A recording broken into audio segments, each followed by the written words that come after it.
Welcome back, MTG Joe here. Today we are going to look at the weekly metagame breakdown for the standard best of 3 traditional standard format. We're going to look at what decks are doing the best up to mythic rank and people are kind of winning the most. We got some inspiration from MTGO as well. There was the Magic Online Series Championship that was won by Rakdos Reanimator, so stay tuned. That will be at the end of the video. And we'll cover basically the popularity of decks, kind of the distribution, what you're going to see in terms of the ladder, and then the deck win rates themselves. We're getting the data from UntapGG, what you see on the screen. Companion tool tracks your win rates with other users, gives us a whole bunch of cool stats. Link for Untap is in the video description if you want to get started. I will paste and timestamp these various decks so you can easily access them in the video description. One thing to note, so for like some decks, if it's completely stock, like nothing's changed, like Domain, I'm not going to cover it today. Domain was at like 60% win rate. It's the exact same deck, not a single new card, nothing switched in it. So you can get it from any of my other video links if you want to really play Domain.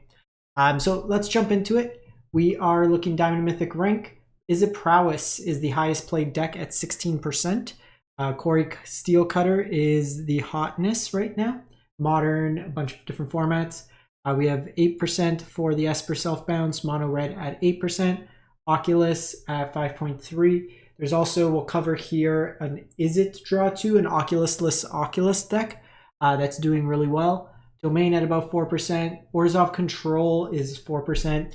What will be likely bundled in here, we're going to see, is kind of the Orzhov Self-Bounce Pixie deck. That's also captured in the control category. Mono Black 3%, and then Dimir Midrange at 3%. So we'll jump into it.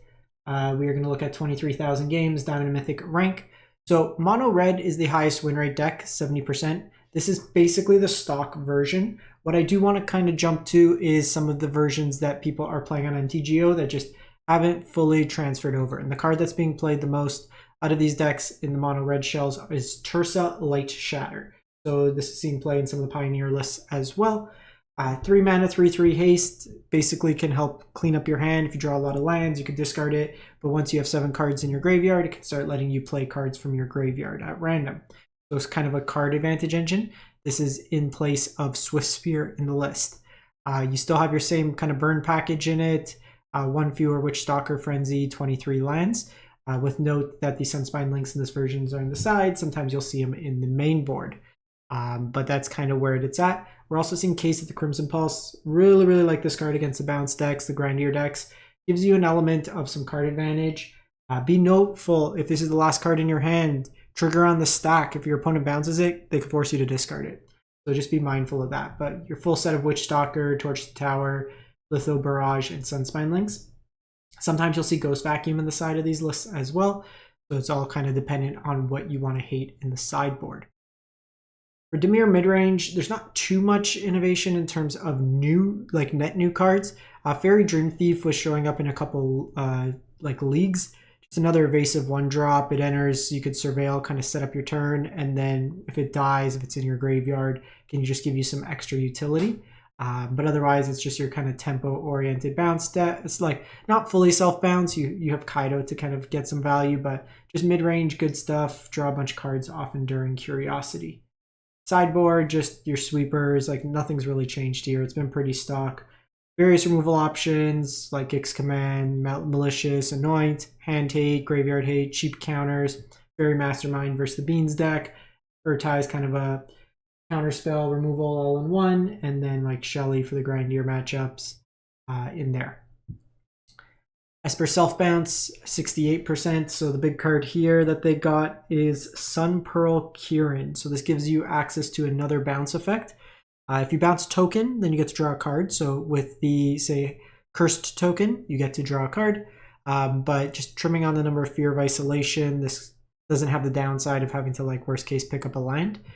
Flash also lets you play nicely with other things like Nowhere to Run, more tempo-oriented. You have Entity Tracker for some card advantage as well in this shell.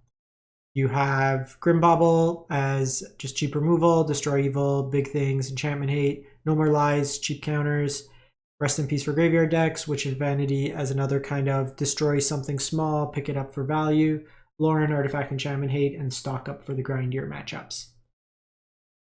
We then go to Azorius Omni combo. So it's picked up a couple new cards. We have Roiling Dragonstorm, 2 mana enchantment, draw 2, then discard, and then if a dragon enters play, you get to return it to your hand.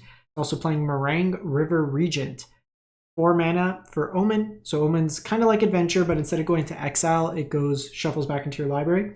Draw 3, then discard. So more ways to just kind of churn through your deck to find your key pieces. And then its other side is 6 mana, comes into play, you return 2 non-land permanents to its owner's hand. It's pretty strong. If your opponent has hate pieces out, you can bounce the hate pieces and then try to combo out. Your core of the deck, though, still is Abuela's Awakening, an Omniscience into play. You get Invasion of Arcavios. You go into your sideboard, and this one's a little weird because you don't have the straight combo. So it's just more of a value play deck. You can Invasion for like Jeskai Revelation to get a bunch of stuff. So not like straight I win combo. Sometimes you'll have like a way to kind of keep bouncing it, way to make haste tokens, kind of a way to just win that turn. This version's just kind of a control-ish deck that's going to win through like Jeskai Revelations, going into your sideboard, I guess. You could return a permanent. So return target spell to its owner's hand. Deals 4 damage to any target. Okay, so you can still kind of win. So you basically bounce this to your hand, recast it, get it back, keep bouncing it over and over, and then you just burn your opponent out. So I guess in that case, you don't need the loop because you can just keep getting it back from your graveyard. That's an interesting one. So it kind of makes the combo easier. One other card in the main board, you have Mysterize Village. The next spell you cast this turn can't be countered. Riptide Gearhulk is just another kind of way to deal with hate pieces. It's a big body that they usually take out removal, so then you can kind of beat down some Bezas, Grand Abolisher to stop instant speed interaction, then just a bunch of cheap removal to kind of keep you alive against the aggressive decks. Izzet Prowess, 67%. So this deck here has got a couple different iterations.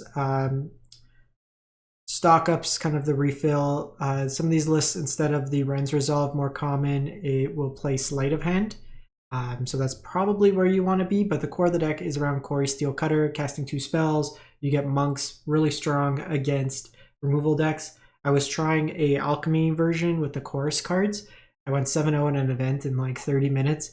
One game I won on turn 4 through 4 pieces of removal, just having 2 Corey Steelcutters out.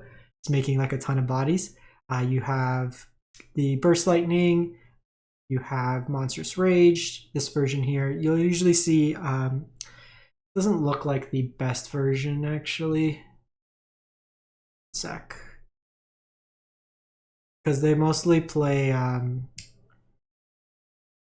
that's not the one. Okay, I'm going to find a slightly different version of the deck, but they usually will play some copies of Bolt Wave in it. They don't always play Emberheart Challenger, but this one's kind of a cleaner list. I'll find kind of an iteration of it, though, and then I'll paste the list. But they usually will have full set of steel cutters instead of like Emberheart. These look like kind of mashup versions, but I'll paste the full deck list so that way we can get a feel for it. Chainsaw is not it. This one looks better. Sorry. Sometimes like you see the decks and then stuff just doesn't seem right. But just cheaper disruption. The Bolt Wave, Burn package, Lightning Strike in here, just more cheap burn. Some of them are playing Hearth Elemental as well as a way to refill your hand. Your sideboard's got protection effects, Graveyard Hate, cheap bounce, cheap counters, cheap removal, Sunspine for the kind of greedier mana bases, and then Witchstalker Frenzy for the big stuff. Moving on, we go to Selesnya counters. So this deck here is kind of a Gearhulk deck that's got a cookies sub theme. Teething Wormlight gets bigger when artifacts come into play. You have things like Novice Inspector, Tough Cookie itself is a artifact, and then we have Herd Heirloom. So adds mana to ramp you into creatures, and then target creature with power 4 or greater gets trample, and whenever it deals damage, you draw a card. So things like Regal Bunnicorn, your Nameless City could easily get to 4 power, your Bright Glass Gearhulk, Warden, Teething Wormlet. So all these cards that kind of grow, you can give them trample in that effect. You with your tutor effects, you have like removal, like artifact enchantment removal as well. Elspeth for the grindier matchups, Obstinate Baloth for Pixie matchups, Split Up for the creature mirrors, Lauren Artifact Enchantment Hate, Graveyard Hate, Artifact Enchantment Hate, and then Mono Red Hate. This deck here is a sweet one. It is Izzet Discard, so kind of Jeskai, Oculusless Oculus. You have Tursa in here, you have Steamcore Scholar, you have the Mako and Scourging Skyray, all caring about discard. The drawing effects with Proph's Edict lets you put counters on things, make them really big. Winter Night's Story, 3 mana, draw 3, then discard 2 unless you discard a creature. Can be harmonized as well. Works nicely with the Steamcore Scholar because you can attack with it and then post-combat do it. And then this is something you could discard for value later on. Otherwise, just a bunch of kind of cheap interaction. Spectral Denial, kind of a force spike that scales with the number of creatures power 4 or greater. Sideboard, Chandras and Kaidos for the more removal-based matchups. Pyroclasm for the aggressive decks. Glittering Bolt, and a cheap removal. Some cheap counters. Ringing Strike Mastery. Just a way to kind of tap down opponent's permanents. And then Ghost Vacuum and for Graveyard Hate, Burst Lightning has cheap removal. We have Orzhov Pixie, Orzhov Control. So we have our Kieran package. We have the Nurturing Pixie, 5 pieces of discard, bunch of cheap removal to pick up over and over. With this version here, what you're able to do is put a bunch of discard effects, particularly Hopeless Nightmare, under the temporary lockdown, bounce it back to hand, recast it. All these get to ETB, get the trigger over and over again. You have your demons with Unholy Annex, Archfiend. So it's kind of just like a grindier Pixie-esque version of the deck. Sideboard, Beza for the aggressive decks, Preacher, kind of mid-rangey aggressive decks, Lauren, Artifact Enchantment Hate, Graveyard Hate, Mono Red, like low to the ground, Pixie kind of mirrors, Artifact Enchantment Hate, cheap removal, and then a bunch of hand hate as needed. We then go to Jeskai Dragons, 60%. So this deck here, you got some dragons in it. We got Shiko that lets you cast non-land permanents from your graveyard, 3 CMC or less for free, free stock ups. It makes a copy of it. So if you make a copy of 3 Blind Mice, the 3 Blind Mice chapter 2 and 3 can make copies of itself. We've been doing this in Alchemy for a while, but this is the first way you can do it in Standard. Meringue River Regent as a way to just kind of loot through your deck and then bounce stuff up. You have Dispelling Exhale as a scalable counter with your dragons, but a bunch of kind of removal sweepers. Some of them will be playing as well. The Talent and Nowhere to Run, or This Town Ain't Big Enough, Storm Chaser's Talent. So you can do some loops that way as well with like Jeskai Revelation, but just kind of controlling decks back in the format. Discard decks, you have Wiltleaf, Jace for kind of the mirrors, domains, stuff like that.